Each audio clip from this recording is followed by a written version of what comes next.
ونؤمن به ونتوكل عليه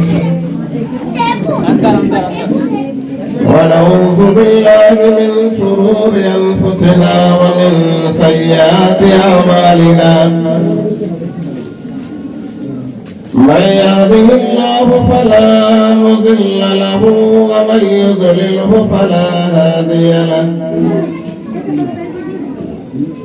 ونشهد أن لا إله إلا الله وحده لا شريك له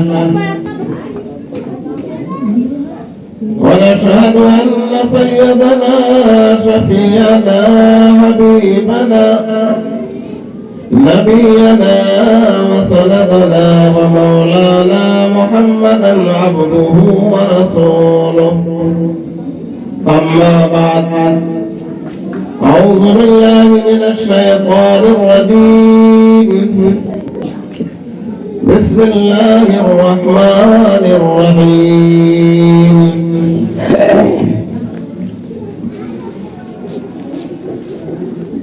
كل نفس ذائقة الموت صدق الله العظيم وصدق رسوله النبي الكريم محترم بزرگوں اور میرے نوجوان دوستوں، عزیز پیارے بچوں، پردے میں بیٹھی پیاری ماں اور بہنیں،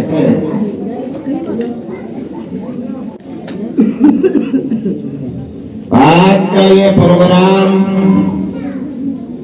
آج کی یہ مجلس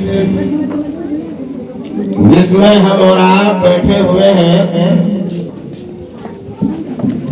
یہ جناب ماسٹر عبدالستار صاحب کی والدہ مرحومہ کے لیے انہی کے نام پر اس مجلس کو سجایا گیا ہے اور اس مجلس کو رچایا گیا ہے۔ اللہ رب العزت سے دعا فرمائے کہ اللہ تبارک و تعالی مرحومہ کے قبر کو نور سے منور فرمائے اور کروٹ کروٹ جنت عطا فرمائے، عذاب قبر سے اللہ حفاظت فرمائے اور جنت الفردوس میں اعلیٰ سے اعلیٰ مقام عطا فرمائے۔ آمین۔ دوستوں، اس موضوع پہ ابھی ماشاءاللہ بہت ہی اچھے انداز میں بیان ہوا، ہم لوگوں نے سنا، اور میں یہ چاہ رہا تھا کہ یہ بیان آخری بیان ہو، وقت کے حساب سے، اور اس محفل کو جو سجایا گیا اس کی نسبت سے ساری باتیں آ چکی ہیں۔ دوستو، جب آپ لوگوں نے ہمیں بھی منتخب کیا تو میں بھی یہ چاہتا ہوں کہ 10-15 منٹ کے لیے ہم بھی آپ کے روبرو ہو کر رخصت ہو جائیں۔ دوستو، اس زمین پر جب انسان چلتا ہے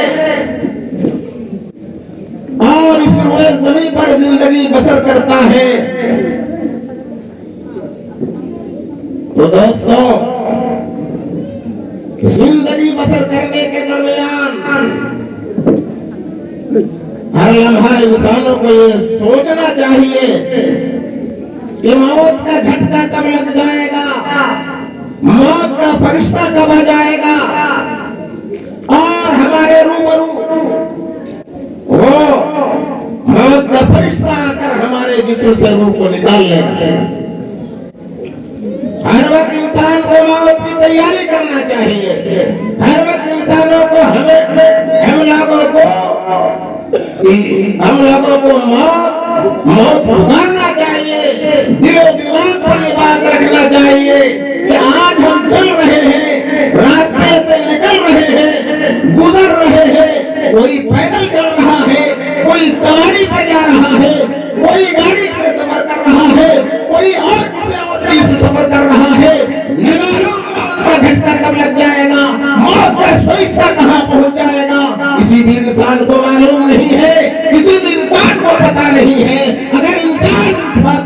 غور کر لے, سوچ لے, اس دھرتی پر انسان کوئی بھی انسان ایک دوسرے سے بغاوت نہیں کر سکتا, کوئی بھی انسان اس دھرتی پر کسی سے جھگڑا اور فساد نہیں کر سکتا. بے شک بے شک. اگر وہ صدق دل سے موت کو یاد کر لے, موت کو یاد کر لے دوستو. آج ہمارے دو بھائیوں کے اندر بغاوت چل رہی ہے, ہمارے دو بھائیوں کے بیچ دشمنی چل رہی ہے, ہمارے دو بھائیوں کے بیچ میں لڑائی اور جھگڑے چل رہے ہیں, اور اسی دوران میں اگر کسی کی موت ہو جاتی ہے اور آپس میں کوئی معافی تلافی نہیں ہوا, دوستو اللہ کے چہیتے رسول صلی اللہ علیہ وسلم نے فرمایا وہ شخص جہنمی ہے جو دنیا کے اندر معاف نہیں کروا لیا, دنیا کے اندر معافی تلافی کا معاملہ نہیں کر لیا. دوستو آج دھرتی پر انسان اگر سوچ لے, غور کر لے, کبھی بھی بھائیوں میں بغاوت نہیں کر سکتا, کبھی بھی رشتہ داروں میں بغاوت نہیں کر سکتا, کبھی بھی رشتہ دار اور کنبہ برادری کے لوگوں کے بیچ جھگڑا نہیں ہو سکتا. دوست بے شک بے شک, بہت خوب. اللہ کے لاڈلے رسول صلی اللہ علیہ وسلم نے فرمایا کہ آپس میں مسلمان بھائی بھائی ہیں, بھائی کی طرح زندگی بسر کرو, زندگی گزارو. دوستو موت کا جھٹکا کب لگ جائے گا کسی کو معلوم نہیں.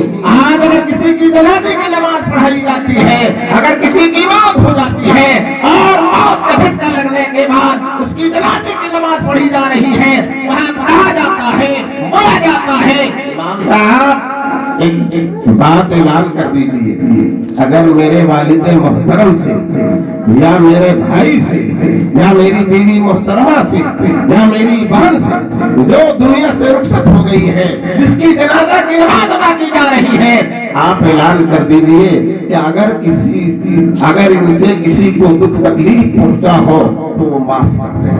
دوستو زندگی میں معافی تلافی کا معاملہ نہیں کرا پایا, زندگی میں معافی تلافی کا معاملہ نہیں کر سکا. دوستو مرنے کے بعد یاد آ رہی ہے, مرنے کے بعد انسان کو سمجھ میں آ رہی ہے. دوستو میرے نوجوان بھائیوں, دل و دماغ کو صحیح رکھ کر اللہ کے لاڈلے رسول صلی اللہ علیہ وسلم کی سنت پر, ان کی بات پر زندگی گزارنے کی کوشش کی جائے. دوستو اللہ تبارک و تعالیٰ نے قرآن کریم کے اندر ارشاد فرمایا کل من علیہا فان ویبقا وجہ ربک ذو الجلال والاکرام. یہ دنیا فانی ہے, ختم ہونے والی چیز ہے, ہمیشہ رہنے والی ذات یہ دنیا نہیں ہے. اگر ہمیشہ رہنے والی ذات ہے تو ایک اللہ کی ذات ہے, ایک خداوند عالم کی ذات ہے جو پوری دنیا کا پالنہار ہے, پوری کائنات کو پیدا کرنے والا ہے. دوستو اس کے علاوہ کوئی ذات ایسی نہیں ہے جس کے اندر دائمی ہے, جس کے اندر ہمیشگی ہے. دوستو اللہ کی ذات ہے جو ہمیشہ رہنے والی ذات ہے. بے شک دنیا کے اندر انسان آیا, کب چلا جائے گا کوئی گارنٹی نہیں ہے. دوستو ایک میں واقعہ بیان کرتا ہوں. دوستو ایک اللہ رب العالمین کا بندہ, بہت بڑا دولت والا انسان تھا, بہت بڑا دولت والا انسان تھا, پیسے والا انسان تھا. دوستو جمع کیا, مال کو اتنا اکٹھا کیا, اتنا جمع کیا, اور وہ جمع کر کے اپنے مال کو دیکھ رہا ہے اور دل میں سوچ رہا ہے ہم نے تو مال کو بہت جمع کر لیا, بہت اکٹھا کر لیا, اب کئی سالوں تک میں آرام سے کھاتا رہوں گا اور زندگی گزر کرتا رہوں گا, زندگی بسر کرتا رہوں گا. موت کا فرشتہ آتا ہے, موت کا پھٹکا لگتا ہے. دوستو موت کا فرشتہ آتا ہے تو کہتا ہے واللہ کے بندے میں آپ سے کچھ بات کرنا چاہتا ہوں. ماشاءاللہ بہت خوب, میں آپ سے کچھ بات کرنا چاہتا ہوں.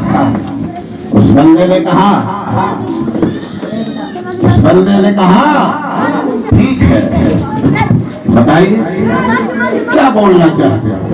دوستو وہ بہت غرور میں بیٹھا ہوا تھا, بہت گھمنڈ میں بیٹھا ہوا تھا اور بہت طرح کی باتیں دل میں سوچ رہا تھا, لیکن ساری سوچ وہیں رہ گئی, ساری چیزیں وہیں رہ گئی, وہ مال دولت سارے کے سارے وہیں پڑے رہ گئے, اور اس انسان کو اس زمین کو چھوڑ کر جانا پڑا, اس انسان کو اس دنیا کو چھوڑ کر جانا پڑا اور عالم برزخ کی طرف چلا گیا. موت کا فرشتہ آ کر کہتا ہے میں آپ سے کچھ بات کرنا چاہتا ہوں. دوستو اس نے کہا ٹھیک ہے, میں آپ دینے کے لیے تیار ہوں. آپ بول سکتے ہیں, آپ کہہ سکتے ہیں. موت کے فرشتے نے کہا دوستو پہلے زمانے میں حضرت اسرائیل علیہ السلام جو موت کا فرشتہ ہے وہ انسانی شکل میں آتا تھا, انسانی ڈھانچہ میں آتا تھا, اور دروازے پر کھڑا ہو کر دوستو آ کر دروازے کے پاس کھڑا ہو کر جسم سے روح کو نکالتا تھا. دوستو اللہ رب العالمین کے بندے گالیاں دیتے ہیں, برا بھلا کہتے ہیں, یہ آیا اور میں نے آپ کے جسم سے روح کو نکال لیا. طرح طرح کی باتیں آ رہی ہیں.